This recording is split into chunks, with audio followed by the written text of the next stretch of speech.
Jimmy. Who's Jimmy? Where's Jimmy? Where did Jimmy grow up? Jimmy, did Jimmy grow up in the projects? Jimmy, were you in the projects? You know, where the rats ran through your apartment and ate your toes at night? Yeah. Jimmy, did you ever read Bell Hooks? Jimmy. Bell Hooks has a really great, she talks about, she's a sociologist and a psychologist, and she grew up in the projects in Chicago, and she talks about how she couldn't go to sleep, so when she went to school, she, was never awake because she was scared the rats would eat her feet because it happened to her sister. So Jimmy, did you have that experience? No, not quite that one. So what was your experience, Jimmy? Did you live in a castle? Where you had servants? No. Where did you live? We lived in the house. And everything was happy. And we had a normal childhood. And then things got really crazy. Did your parents argue? Yes. Did your grandma kind of go nuts and go after everybody with the big axe?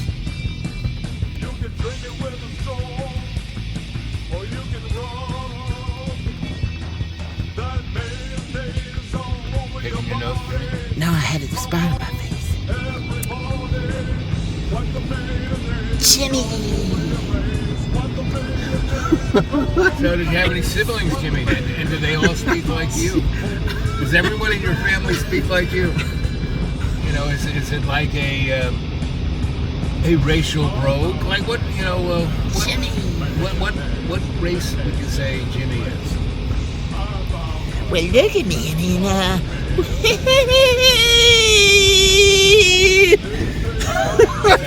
gotta keep my eye on the road, Jimmy. Almost went through that red light.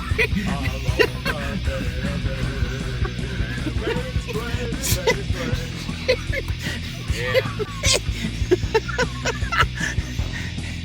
Jimmy likes certain things. Jimmy! What does Jimmy like?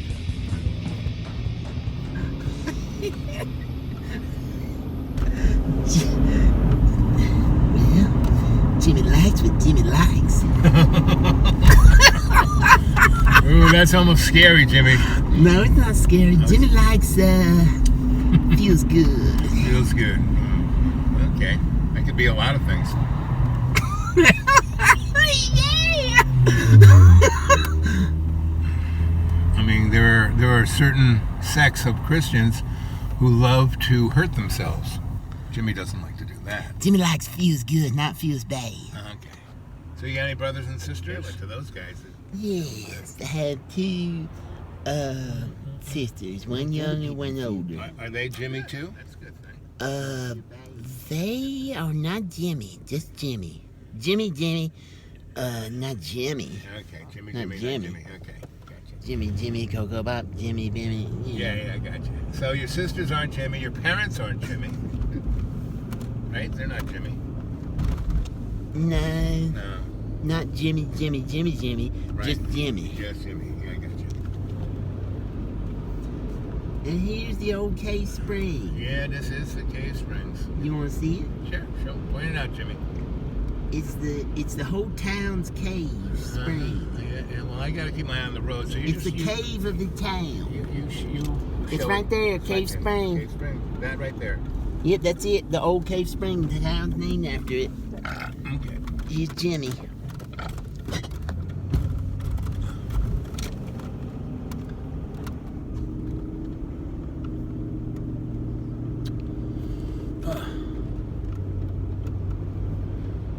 Beautiful day. Yeah, this is where they Where they what? those kids, I'm not gonna say who, used to drink beer. Okay. They take a beer out and drink it while they're driving through here. Nobody can see them. Well, that's not good. That's terrible. Why would they do it? Drink a beer? Right. While driving.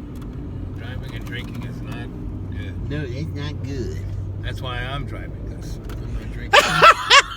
Yeah. No. Yeah, I'm not drinking. Because Jimmy? But I sound like I haven't drank. Yeah. Well, it's what it is. Okay. Where are we going? The co-op. Yay. That's where you want to go, right? Yep, the chicken coop. Yep, you want to go to the co-op.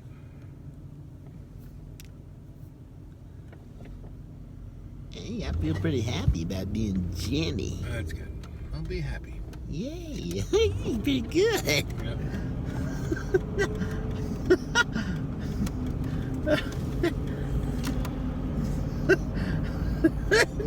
It's pretty good.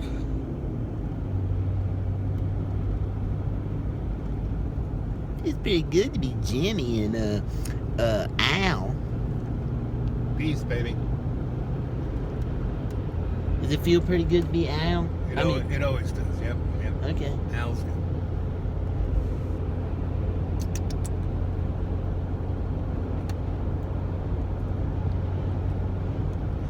Well, this is exciting.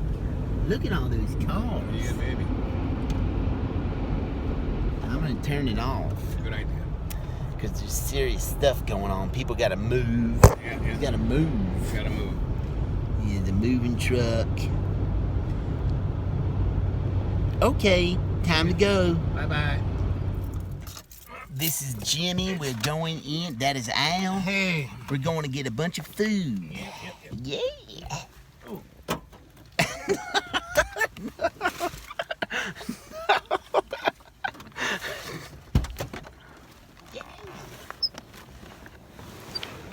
Okay.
That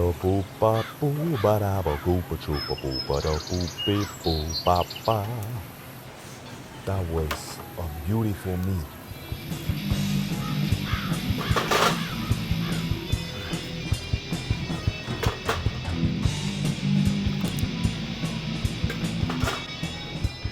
Hey, Jimmy's in the grocery store bathroom. Hey, how's it going? It's Jimmy. How you doing there?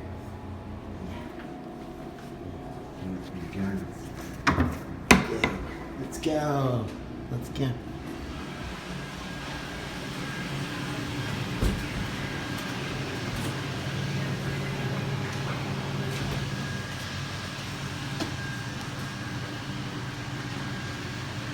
The dude and Jimmy. Jimmy! How you doing, Jimmy? So we having a good day, Jim? Jimmy! So, Jim, do you always have to be Jimmy, or can I call you Jim? Jimmy is what you are, right? Right, Jimmy. Right? Jimmy! Jimmy.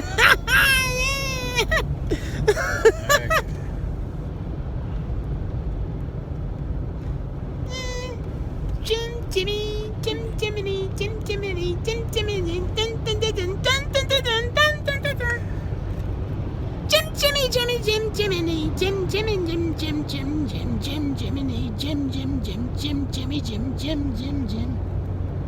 Really? So was Walt Disney your father? No. Hey, Jimmy. Okay. I thought you had a lot to do with Disney. That they made you in their little shop there, like Pinocchio.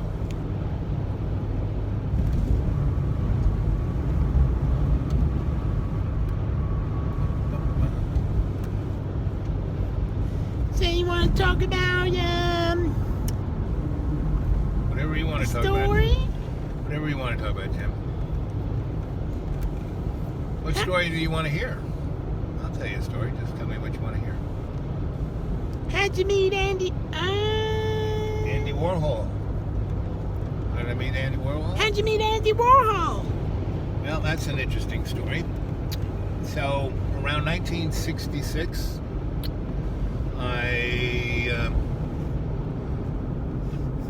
the first thing I ever did in my life when I was an infant was crawl across the floor and stick a knife in an electric socket. And because Yeah, I did that too. yes, Not 11 years old to 12 years old in the junior high. well, I did it. The lights all went out in the school. Yeah, yep. And I didn't get in trouble. It was an accident. No, it was an accident. Well, Yeah, I did did it. you? I did it as an infant, like maybe. You I don't did? know, yeah, like maybe Oh 8 my months, gosh. right? And I kind of crawled over there, and I stuck a knife in the electric socket. And because I was a small little thing, I wasn't really grounded. I was what is known as a floating ground. And my sister, who had been the princess before I was born, she always tried to rat me out, try to kill me, because she wanted her position of being the youngest back. She didn't like being in the middle. Anyway, so she went running into where my mother was and said, "Albie, pluggy, boom, boom." And that was my nickname No. until I was, left home. No. So electricity has been my raison d'etre, because human beings are just electric objects, like our blood. It goes through our veins and it swirls, not like blub, blub, blub, blub, blub. It swirls through the veins. And there are 3 patterns. One goes clockwise, and then inside of that, another one goes counterclockwise, and inside of that, another one goes counterclockwise. And it represents or replicates the alternating current polyphase generation system. And that's where Tesla kind of got it out of his head. And so we are electric devices. All of, the thing that makes us run is, Like our hearts. Yeah.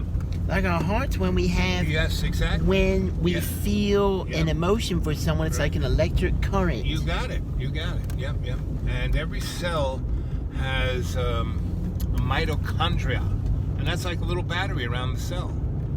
And if you ever looked at a cell in a video through a electron microscope, it's pretty amazing because it looks like little lightning bolts in there. So anyway, I was Mr. Electric. And I kept blowing shit up in my parents' apartment. And when I was 9, my mom had it. And, you know, I'd take the toaster apart and there'd be parts left over. And I said, hey, throw them away. My mom would put the bread in there, hit the toaster, it burst into flame.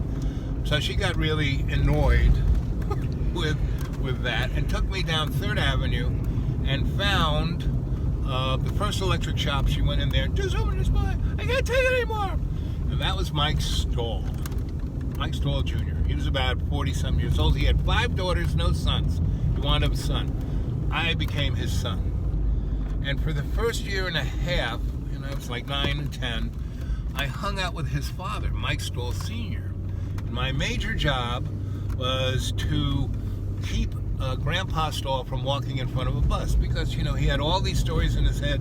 He was always more into talking about stuff and really watching where he was going. So we'd walk around, and he had keys to everything. He had wired everything, Mike Stahl Sr., and he had the first master electrician's license in the United States. And he had worked for Nikola Tesla as his major fabricator. He worked for Edison. He worked for Moray. He worked for RCA out in Long Island where they did time travel. Out where... Mailbox. Yeah, you want to go to the mailbox. I'll leave a recording. It's kind of where... of the Montauk story. You don't get in the mailbox. Yeah, you go. No, you don't get in the mailbox. No, you go get the mail. So anyway, by the time I was 12, 13, I actually was a pretty good electrician. Meaning I went out on jobs, you know, I went with the boys. And by the time I was 15, I could actually go off on my own and fix things. And that was kind of the gift my mother's father gave me. I got it. And I had, so I'm Irish, German, and Filipino? Italian. But they're very close. They're very close. They're very close. Very close. And so my mother's father worked for Ingersoll Rand and invented things. So I had this like German inventor mind. And then I hung out with these amazing technical people as a youngster and had all these mentors showing me what was and not what is made believe. And that's the scholastic world. They take everything from the book. It's like a religion. Science is like a religion. Everything's from the book rather than from their gut. You want to fix something, you got to fix it from your gut. Yeah, you got to know certain paradigms, but other than that, not so much. Anyway, long story short, by the time I was 15, I was a good electrician, and I mostly worked for, the clients of Mike who were real estate guys, and we were fixing up apartments and putting in new services and doing that stuff. And these guys, here, take that. So, almost ran off the road. Yeah, almost ran off the road. But I didn't, and that's what counts. I didn't run off the road. So, at 15, this one real estate guy goes, hey, Al, I need some things fixed. Instead of working for Mike, just do this stuff off book, and I'll give you an apartment. And he gave me an apartment that was on 9th Street and Avenue B in the Lower East Side. And, I basically moved in. And this, you guys should go see the movie Across the Universe, because it's a movie about the 60s and what was going on, and a lot of it takes place in the Lower East Side. And the Lower East Side was like what,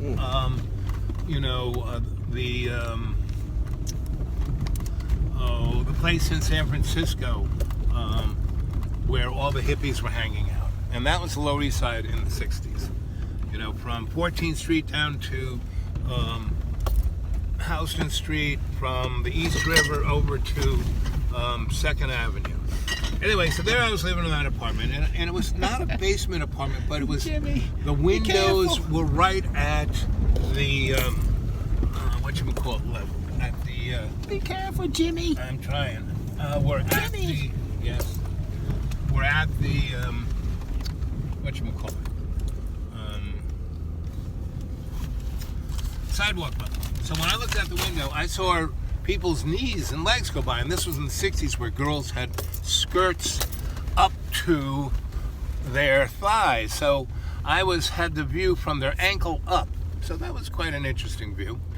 And I had a garden in my back, and my grandmother had a garden, so I was really tight with gardening. And so one day, knock, knock, knock on my door, and I go to the door, and this kind of woolly guy with curly black hair And a beard? and big woolly black beard and black glasses, and he goes, "Hi, I'm your upstairs neighbor." I said, "Hi." So he goes, "My name's Alan." I go, "My name's Al." And he goes, "I can tell that you like to cook because I can smell. And I know you have no kitchen. And I know you have no bathroom. And haven't you wondered where that staircase in the middle of your apartment goes to, because it goes to the roof, ceiling of your apartment, and it's boarded up?" And I said, "Yeah, I've been wondering that." And he goes, "Well, it goes to my apartment. And my apartment and your apartment used to be together. And now come upstairs." So I go upstairs, and his apartment is beautiful. It's like 6 feet above the sidewalk, and it has a view into the park that's right there on 9th Street and Avenue D and B. And he goes, "Why don't we rip up these boards and we become roommates, because I want a garden and you want to cook and you want a bath." And he had a kitchen that was like a commercial, had a Garland stove, everything was stainless steel, and because this building had been a nunnery, and this was the kitchen for the nuns. And the bathroom was unbelievably white tiled and beautiful showers and great water pressure. I didn't have a shower, I just had a sink and a toilet. So we became roommates. And then I find out that my new roommate, Alan, is Allen Ginsberg. And he used to have these parties every Friday called potluck dinners, where all of the intelligentsia and the avant-garde artists would come, and we'd have food and pot and everything else, and it was amazing. And there I was, 16 years old, surrounded by the likes of Julian Beck and Judith Malina and people like Andy Warhol and people like Klaus Oldenburg and other theater people and music people. And that's where I met the guy who owned what was his name? The alternative art galleries, like OK Harris, which what was that guy's name? Anyway, I met all these people at 16, and pretty much everyone, "Oh, you're an electrician, I need some work done." So I started working for folks like that, and I was, the mystic artist electrician. And so I was more than just a worker guy. I was somebody that, I would be working on stuff and tell them stories even at 16 like this to those guys, and wow, that's cool. And we'd smoke and we'd drink, and I'd fix their stuff. So that's how I got into that scene. And that's how I first met Andy Warhol. Jimmy! And Andy was a very interesting guy because he's a lot like you, Jimmy. In that, yeah, because he came from the Midwest. Yes? Yes, and he was special. Jimmy! And he knew how to keep his head down. And so he created a persona for himself, just like Jimmy. And that way people would leave him alone. And he always, he had this aesthetic view that no one else had. And that's what made him rich and famous. But his whole thing was about fame, that 15 minutes of fame. And what was interesting, he realized he only had 15 minutes of it, so he only spent it like 1 second at a time, so that fame would last him. Gee. Yes, baby. Jimmy. Jimmy, maybe you should have grabbed that. Jimmy. When we go down, we're going to have to grab a few of those logs there. Jimmy, you ran over the, Yes, Mrs. Jimmy. You ran over the logs. Yes, I ran over Mrs. Jimmy. Mrs. Jimmy. Yes, she's a log person, you know. You put her together, she's made out of logs. So, Jimmy, we're going to stop here for a second. I want to get Let's finish the story later. Yep. Okay. Okay. So We're pulling up. yeah, we'll You want me come. to film this? Yes. No. You know, it's so beautiful here. Yeah, it is. But Okay. okay, come on, turn it off. Okay. We're just gonna go get some sun. And It's then amazing. Go back to. No. Bye. Okay, show it. Yeah. Turn it off, Jimmy. Here I am, Hey. coming up the hill. Woo, woo, woo.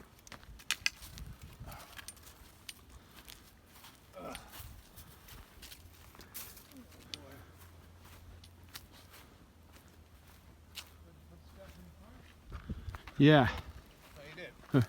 Hey, Hey, let's go. I like your hat.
Jimmy.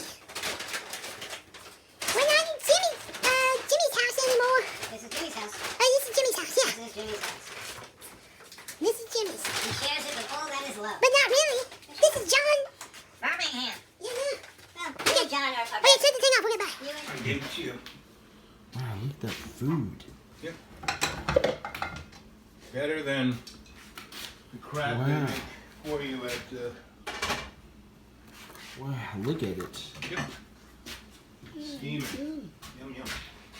With the beautiful light coming in.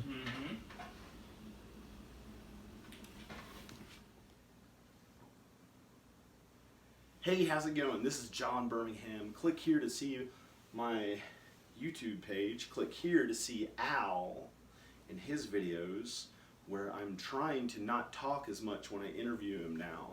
So this was a collaborative video. These are more focused on him and me.